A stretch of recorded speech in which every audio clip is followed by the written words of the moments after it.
Hello అండి. మనం బుట్ట హ్యాండ్స్ స్టిచ్ చేసుకుంటాం కదా! అలాంటప్పుడు కొంతమందికి బుట్ట అనేది పర్ఫెక్ట్‌గా రాదు. ఇప్పుడు నేను ఈ వీడియోలో చూపిస్తున్నాను గదా! ఒక హ్యాండ్ నార్మల్‌గా ఉంది. ఒక హ్యాండ్ బుట్ట హ్యాండ్ ఉంది. ఒకసారి చూడండి. బుట్ట రావాలంటే మనం ఏం చేయాలంటే, మనం లైనింగ్ అనేది యాడ్ చేస్తాం గదా! ఆ లైనింగ్‌ని ఒక హాఫ్ ఇంచ్ స్టిచ్ వేసుకుంటూ రావాలండి. ఇప్పుడు నేను మీకు వీడియోలో చూపిస్తాను ఎలా స్టిచ్ వేయాలనేది.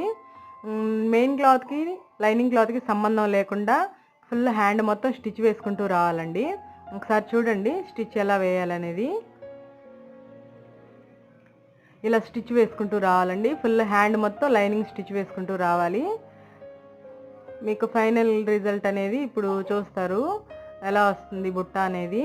ఎవరైనా సరే మీకు బుట్ట అనేది పర్ఫెక్ట్గా రానప్పుడు ఈ చిన్న టిప్ యూస్ చేయండి. మీకు తప్పకుండా బుట్ట పర్ఫెక్ట్గా వస్తుంది. మీకు ఈ వీడియో యూస్ అవుతుంది అనుకుంటున్నాను. నచ్చితే లైక్ చేయండి, సబ్స్క్రైబ్ చేసుకోండి. Thank you.